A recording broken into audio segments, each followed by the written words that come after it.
104, 71, 71। C option है 70, 71, 71, 104 और D option है 175, 104, 7। Okay sir, A option is correct. Parag, Akanksha, Soham, yes, आप लोगों का बहुत जल्दी आंसर आ गया और आना भी चाहिए, इजी क्वेश्चन था। तो इस तरह के क्वेश्चन भी आते हैं, मैं आप लोगों को ये बताना चाहता हूँ कि इस तरह के क्वेश्चन भी आते हैं और ऐसा नहीं है कि नीट में बहुत कठिन क्वेश्चंस आते हैं। केमिस्ट्री तो बहुत ही इजी होता है, तो जिन क्वेश्चन को आप आसानी से कर सकते हैं उनको तो करना ही चाहिए, ठीक है। सो इसका A option is very good, ये करेक्ट है। सबको समझ में आ गया ना कैसे आया ये ऑप्शन? मुझे नहीं लगता इसको बताने की जरूरत है।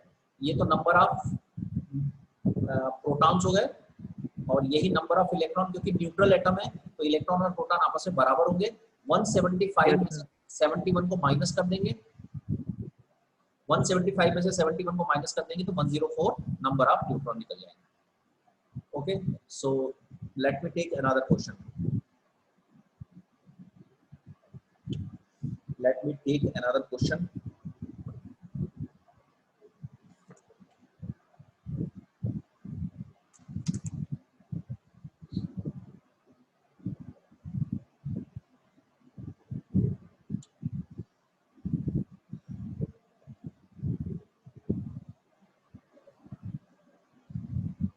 ये भी बहुत इजी क्वेश्चन है।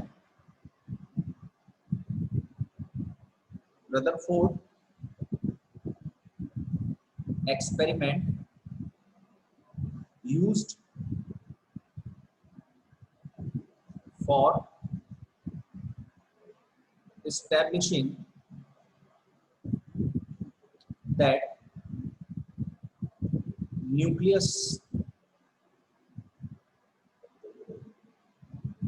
exists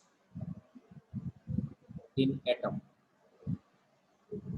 Number one, beta particles. Number two, gamma rays. Number three, helium atom. And number four, helium nuclei. ये वाला जेई में आया हुआ है, ये JEE में आया हुआ था, काफी पहले आया है 2002 में। पराग बोल रहा है डी, आकांक्षा भी डी बोल रही है, सोहम भी डी बोल रही है, ओके, साक्षी भी बोल रही है, बिल्कुल करेक्ट। इसमें और इसमें कई बार कंफ्यूजन नहीं होना चाहिए, हीलियम एटम अलग होता है। This will be the correct answer, helium nuclei, ठीक है।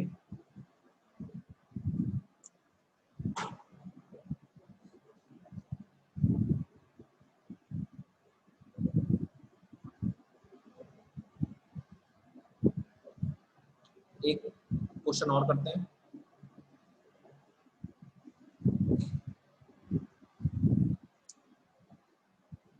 The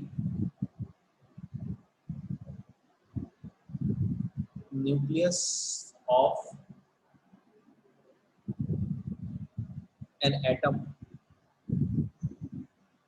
is of order,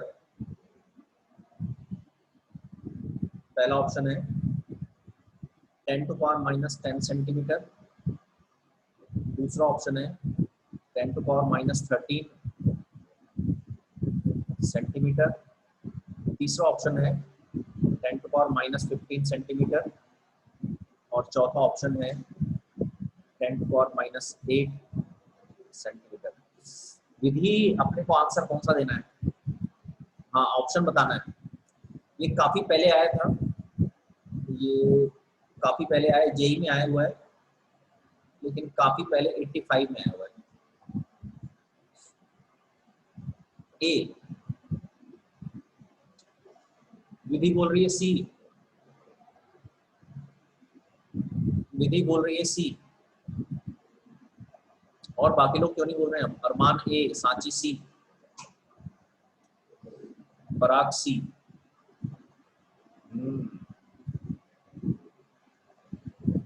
पराग सी। और साक्षी का आंसर क्या है? साक्षी ने नहीं बताया। निहाल सी।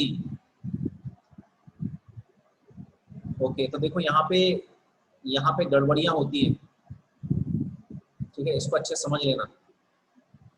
यहाँ पे गड़बड़ियां होती है, इसको अच्छे समझ लेना। आकांक्षा बोल रही है डी, पूर्वा बोल रही है सी। हाँ चलो देखो, सोहम बोल रही बी। सोहम का आंसर करेक्ट है। इसमें जरा देखिए क्या गड़बड़ियां होती है, ये ध्यान रखना।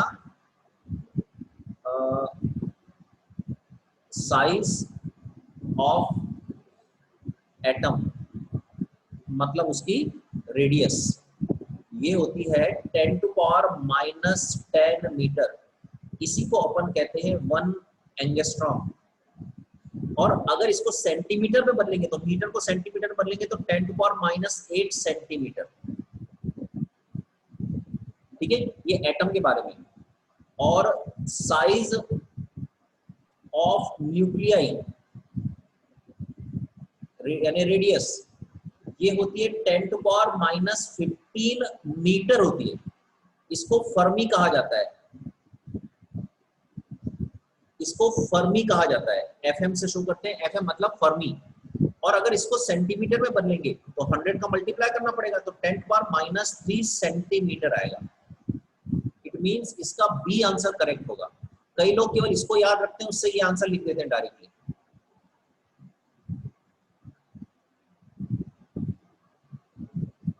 Am I clear? B is the correct answer. Am I clear? इसको नोट कर लो अच्छे से, इसको याद रखना है, रिमेंबर रखो, इसको नोट कर लो, ठीक है। इसको रिमेंबर।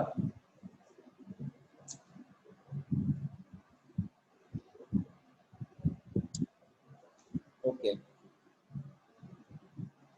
एक लास्ट क्वेश्चन और कर लें क्या? Yes sir. चलो एक लास्ट क्वेश्चन और कर लेते हैं, फिर आगे बढ़े। एक क्वेश्चन है, Rutherford alpha particle scattering, alpha particle scattering experiment eventually led to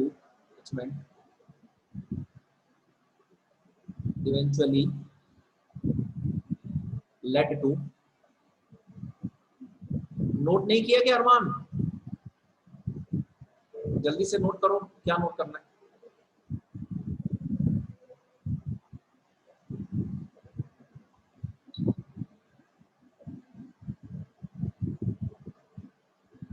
हो गया नोट? पराग अरमान नोट हो गया क्या? Okay, led to the conclusion, led to the conclusion। पहला ऑप्शन है mass and energy are related. दूसरा है electrons occupy space, electrons occupy space around nucleus. तीसरा है neutrons are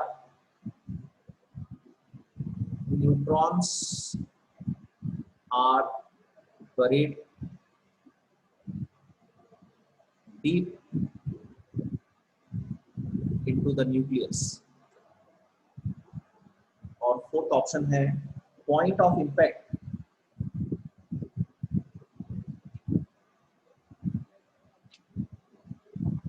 point of impact with matter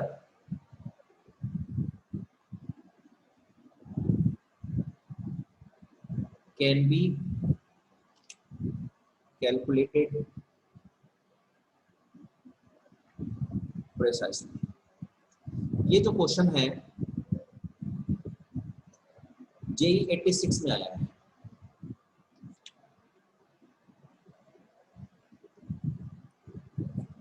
पराग बोल रहा है बी, और सोहम बोल रही बी, अमन बोल रहा है बी,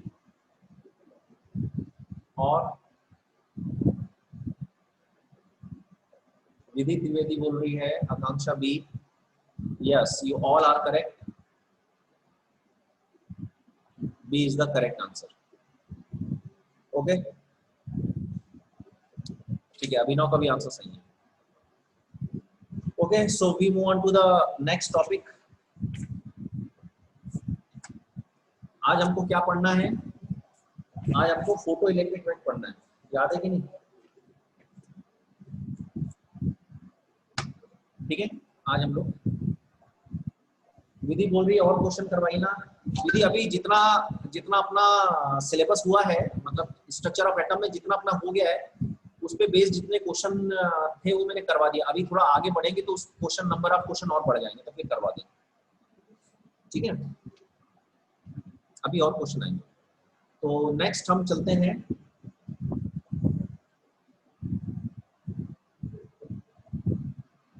फोटो इलेक्ट्रिक इफेक्ट। इसको ऐसे, अच्छा एक चीज और बता दूं, अब मैं क्या कर रहा हूँ कि जो भी क्लास ले रहा हूँ उसके वीडियो में रिकॉर्ड कर रहा हूँ। तो जैसे आज से मैं रिकॉर्ड करना मैंने चालू कर दिया है, तो अब जो भी क्लास होगी उसके वीडियो रिकॉर्ड रहेंगे, मैं इसको यूट्यूब पे डाल दूंगा। तो कभी अगर आपको कोई कंफ्यूजन आता है या कोई नहीं देख पाता है तो वहां जाके देख सकता है, इसलिए मैंने इसको रिकॉर्ड करना चालू कर दिया आज से। ठीक है, ये सारे जो भी क्लास होगी उसके वीडियो वहां पे मिल जाएंगे। तो फोटो इलेक्ट्रिक इफेक्ट, इसको, इसका एक्सप्लेनेशन आइंस्टाइन ने दिया था और इसीलिए उसको नोबेल प्राइज भी मिला था।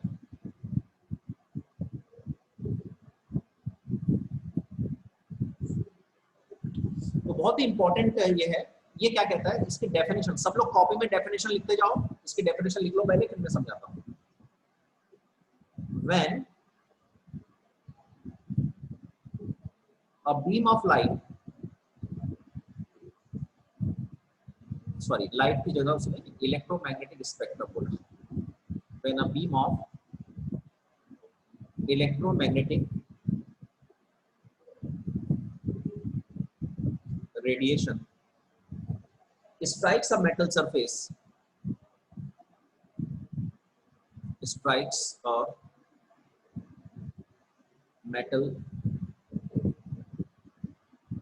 surface, electrons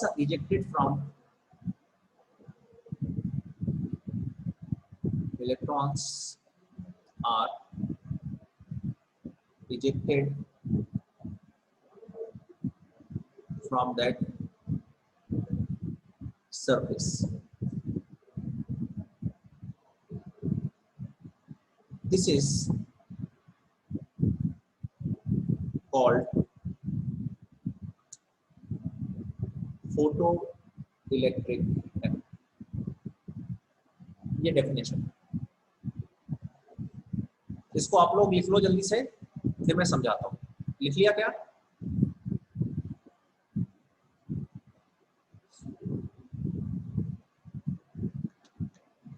ओके, देखो आपने सोलर सेल्स पढ़ा है, सोलर सेल्स आप जानते हो। सोलर सेल में क्या होता है, ये एक सरफेस होती है, ठीक है, यहाँ से सन की रेज आती है, सन की रेज जैसी सरफेस में पड़ती हैं ये इलेक्ट्रिसिटी जनरेट करने लगता है। बस यही वाला, इसी को हम फोटो इलेक्ट्रिक इफेक्ट कहते हैं। यही फोटो इलेक्ट्रिक इफेक्ट है। होता क्या है,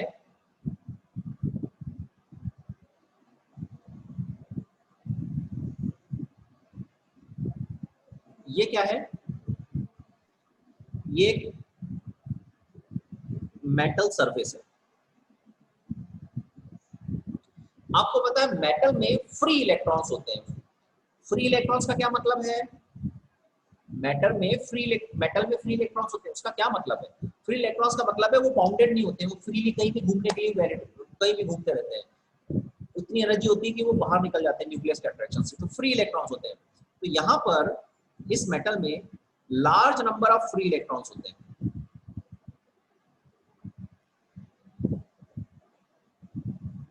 फ्री इलेक्ट्रॉन्स है, ये न्यूक्लियस के अट्रैक्शन से बाहर, ये large number of free electrons होते हैं। ठीक है, बहुत ज्यादा फ्री इलेक्ट्रॉन्स है इसमें।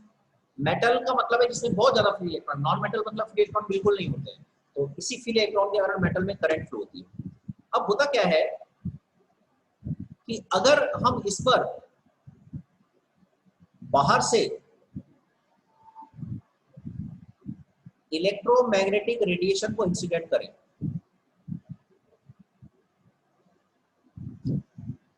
तो इलेक्ट्रोमैग्नेटिक रेडिएशन, अभी हमने कल पढ़ा था कि E = h²।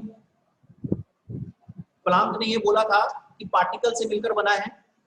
Planck quantum theory हमने कल पढ़ा था, पार्टिकल थ्योरी हमने पढ़ा था लाइट की। तो लाइट छोटे छोटे पार्टिकल से मिलकर बना है और हर उस पार्टिकल के पास एनर्जी है। ठीक है, तो हर पैकेट की एनर्जी कितनी है? h²। h² is the energy. तो जब ये इससे टकराता है, तो मान लिया इस वाले इलेक्ट्रॉन से ये वेव टकराई, तो ये क्या करेगा? इस इलेक्ट्रॉन से एनर्जी को ले लेगा, और एनर्जी लेने के बाद क्या होगा? ये सरफेस से बाहर निकल जाएगा, इलेक्ट्रॉन फ्री हो जाएगा, सरफेस से बाहर निकल जाएगा। इस फिनोमेना को, अरे भाई ऐसा है ना, जैसे एक कमरे में बहुत सारी बॉल्स रखी हुई हैं, आपने बाहर से एक बॉल को बहुत जोर से हिट किया, फेंका, और वो कमरे के अंदर वाली किसी बॉल से टकराई। अगर आपने बहुत जोर से टकरा दिया, तो वो अंदर वाली बॉल जो है कमरे से टकरा के दरवाजे से बाहर निकल सकती है कि नहीं निकल सकती? अगर आप धीरे से करोगे तो नहीं निकलेगी। बहुत जोर से आपने फेंक दिया तो एक दो बार अंदर जाके वो बाहर निकल जाएगी कि नहीं निकल जाएगी? बस ये प्रोसेस होती है, इसको हम कहते हैं फोटो इलेक्ट्रिक इफेक्ट। क्या फोटो इलेक्ट्रिक इफेक्ट समझ में आ गया सबको? कोई ऐसा है जिसको अभी क्लियर नहीं हुआ है? क्लियर क्लियर है? आगे बढ़े। फिगर बना लो, फिगर बना लिया, आगे बढ़े। Yes sir. ओके, अब इस फोटो इलेक्ट्रिक इफेक्ट में इंपॉर्टेंट टर्म्स, पहली है थ्रेशोल्ड,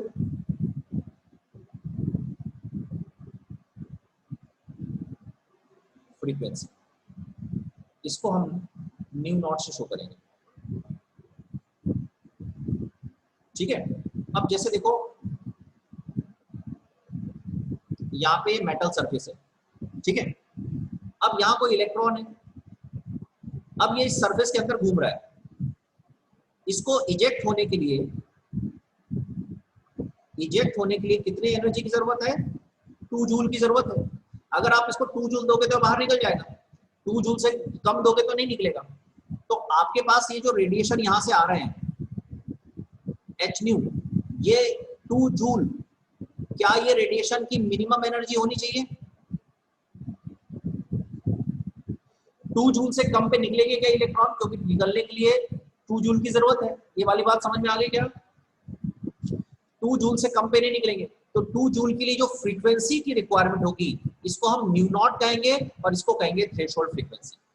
मतलब वो कम से कम फ्रीक्वेंसी जिस पर इलेक्ट्रॉन इजेक्ट हो सकते हैं, उसको थ्रेशोल्ड फ्रीक्वेंसी कहते हैं। उससे कम पे नहीं होंगे, उससे ज्यादा पे तो हो ही जाएंगे। मेरी बात समझ में आ गई सबको? क्या इसकी डेफिनेशन लिखें? एक बार फिर से समझा दीजिए। जैसे ये इलेक्ट्रॉन है, यहाँ पे देखो ये इलेक्ट्रॉन है, मान लिया इलेक्ट्रॉन को निकलने के लिए 2 जूल की जरूरत है। ठीक है, इलेक्ट्रॉन को निकलने के लिए 2 जूल एनर्जी की जरूरत है। अब आपने क्या किया, यहां से एक फोटोन इंसिडेंट किया, तो उसके पास कम से कम एनर्जी कितनी होनी चाहिए फोटोन के पास? अगर 2 जूल से कम रहेगी तो इलेक्ट्रॉन बाहर निकलेगा क्या? क्यों विधि बताओ? नो सर, नहीं निकलेगा। कम से कम उसके पास कितनी एनर्जी होनी चाहिए? 2 जूल। 2 जूल। अब 2 जूल, प्लांक क्वांटम थ्योरी क्या कहती है कि जो फोटोन की एनर्जी उसको h² लिखा जा सकता है। तो इसमें न्यू तो कुछ भी हो सकता है, लेकिन 2 जूल के लिए जो न्यू होगा उसको अपन न्यू नॉट से शो करेंगे, और इसको कहेंगे मिनिमम फ्रीक्वेंसी जिससे इलेक्ट्रॉन निकल जाए। अगर h² बोलेंगे तो क्या बोलेंगे? Minimum energy. देखो h² क्या है? एच न्यू नॉट मिनिमम ये मिनिमम एनर्जी होगी जिससे इलेक्ट्रॉन निकल जाए, और इसमें न्यू नॉट को क्या कहेंगे, मिनिमम फ्रीक्वेंसी फ्रीक्वेंसी। जिससे इलेक्ट्रॉन, क्योंकि एच तो कांस्टेंट है। विधि समझ में आया क्या? कैसे आ गया? तो जो न्यू नॉट है वो मिनिमम फ्रीक्वेंसी है जिससे इलेक्ट्रॉन निकल सकते हैं। मतलब वो जो लाइट आएगी उसकी कम से कम फ्रीक्वेंसी कितनी होनी चाहिए, न्यू नॉट, क्योंकि जितनी फ्रीक्वेंसी ज्यादा होगी उतनी एनर्जी भी ज्यादा होगी, क्योंकि एच न्यू एनर्जी को रिप्रेजेंट करता है। तो इसको हम बोलते हैं दी मिनिमम, इसकी डेफिनेशन याद कर लेना, frequency of incident radiation which can eject electron from metal surface is called threshold frequency। यहां तक क्लियर हो गया क्या? आगे बढ़ूं मैं? लिख लिया सबने? आगे बढ़ूं? सर एक मिनट, सर एक मिनट।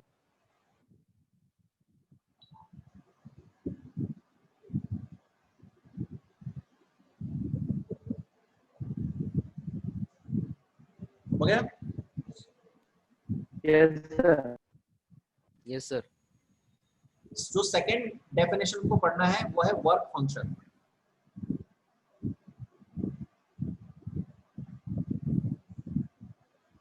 इसको अपन लोग ई नॉट से शो करेंगे।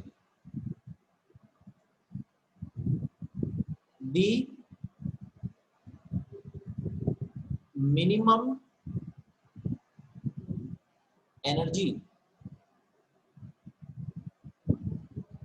required by a metal surface to eject electrons is called its work function।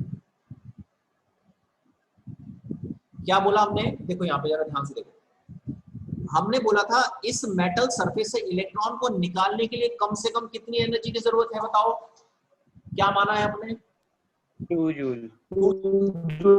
ये जो 2 जूल निकला है ना, इस 2 जूल को वर्क फंक्शन ऑफ मेटल कहते हैं। उस मेटल का वर्क फंक्शन कहलाता है। हर मेटल के लिए अलग अलग होता है।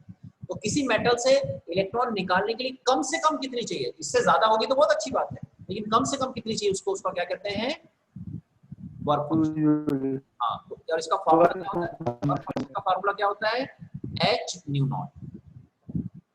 और देखो ये वाला, अगर इसकी बात करेंगे तो ये वर्क फंक्शन हो जाएगा, ठीक है, ये भी वर्क फंक्शन होगा।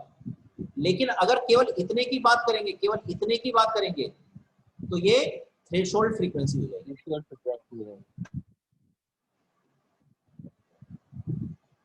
आगे बात समझ में सबको? ओके, आगे बात समझ में सबको?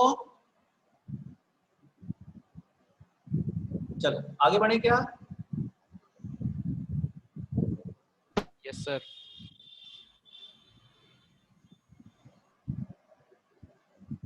इसके बाद हम चलते हैं इसी टॉपिक में, आइंस्टीन्स फोटो इलेक्ट्रिक इक्वेशन।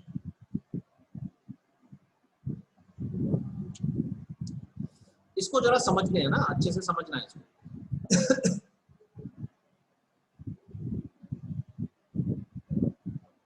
जैसे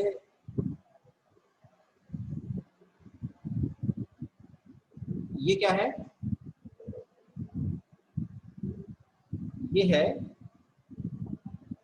मेटल सरफेस। इसमें क्या होंगे, बहुत सारे फ्री इलेक्ट्रॉन्स होंगे, ठीक है। अब देखो, मान लिया इस इलेक्ट्रॉन को निकलने के लिए इसका जो वर्क फंक्शन है E नॉट वो 2 जूल है। यहां से हमने रेडिएशन इंसिडेंट किया, यहां से हमने रेडिएशन इंसिडेंट किया, कितना किया, h न्यू, मान लिया ये 5 जूल है। तो क्या होगा, ऐसा बोल सकते हैं, फ्रॉम एनर्जी कंजर्वेशन लॉ, आपको पता है ना कि इसको निकलने के लिए 2 जूल की जरूरत थी और आया 5 जूल, तो बाकी गया कहां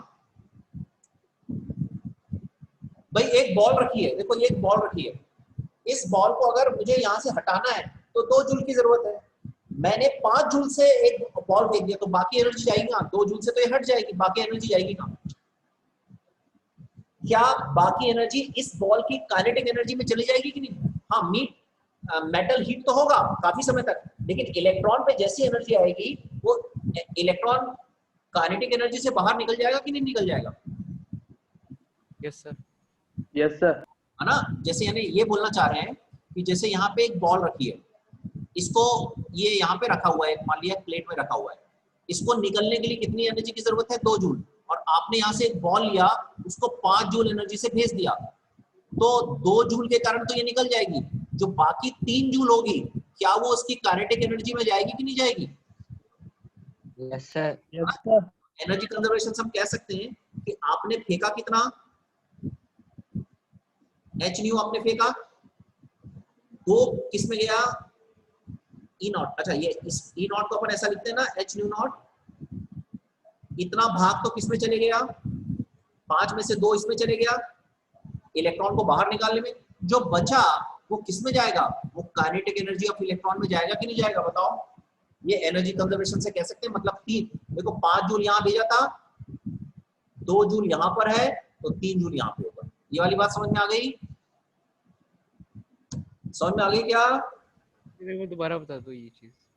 मैंने देखो, मैंने h न्यू भेजा, h न्यू नॉट इसको निकलने के लिए चाहिए, तो बाकी गया कहां, काइनेटिक एनर्जी में लगा कि नहीं लगा। देखो ये इलेक्ट्रॉन है, 5 जूल मैंने भेजा, 2 जूल निकलने के लिए चाहिए, तो बाकी 3 जूल कहाँ जाएगा, इसकी काइनेटिक एनर्जी में जाएगा कि नहीं जाएगा 3 जूल। ये वाली बात समझ में आ रही है क्या। 5 जूल भेजा,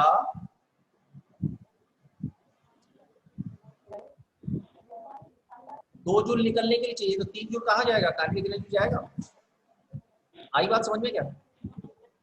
ओके, तो ऐसा लिख सकते हैं ना, देखो ये 5, ये देखो ये किसके बराबर होगा, इन दोनों के सम के बराबर होगा ना, इन दोनों के सम के बराबर होगा कि नहीं होगा। अच्छा, और ये मैंने आपको बता चुका हूँ कि C is equal to nu lambda होता है, ये बताया है मैंने, हमने कल फॉर्मूले पढ़ा था। h न्यू को क्या लिख सकते हैं, hc upon lambda, h new not को क्या लिखेंगे, hc अपॉन लैम्डा नॉट, और काइनेटिक एनर्जी को क्या लिख सकते हैं, हाफ mv², लिख सकते हैं कि नहीं लिख सकते। सो हमारे पास एक फॉर्मूला आ जाएगा,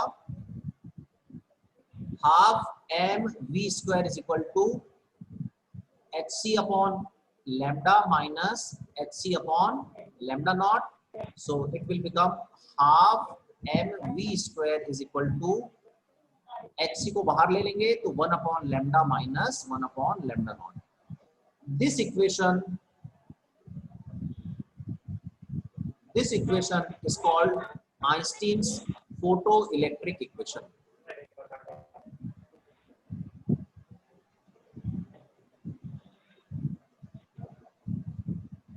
Called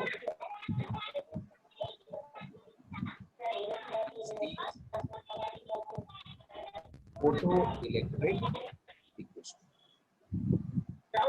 यहां तक समझ में आ गया सबको, बोलो यहां तक समझ में आ गया क्या।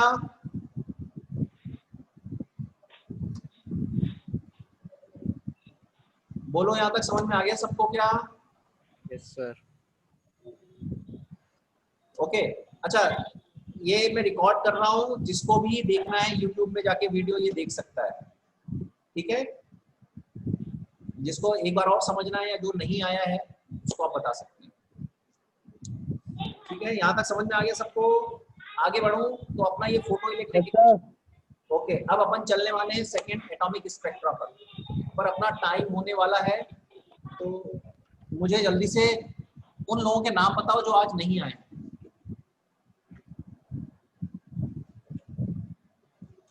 कौन कौन लोग नहीं आए जल्दी बताओ।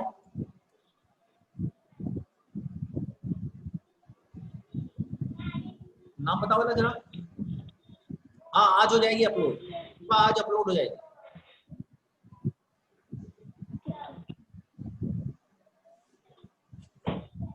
जल्दी से नाम बताओ ना मुझे, कौन नहीं आया आज। अभिषेक। अभिषेक और कोई बताओ जल्दी से जिसको दिख रहा है। सभी लोग देख के बताओ जल्दी से। कौन सा? प्रियांश। लिख के बताओ, लिख के बताओ। आयुषी नहीं आई है और वो सैनी भी नहीं आई है ना, क्या नाम है, Ranish? Ranish, yes sir. Okay बस ना, और कोई? सर प्रियांश भी नहीं आया। हाँ वो देख लिया मैंने। अभिषेक, आयुषी, प्रियांश, रैनिश, बस 4 लोग नहीं आए, बाकी सब आए हैं। Yes sir. ओके ठीक है। ओके तो इसके बाद हम लोग एटॉमिक स्पेक्ट्रा चालू करेंगे, तो हम लोग let us disconnect and rejoin. Okay yes sir.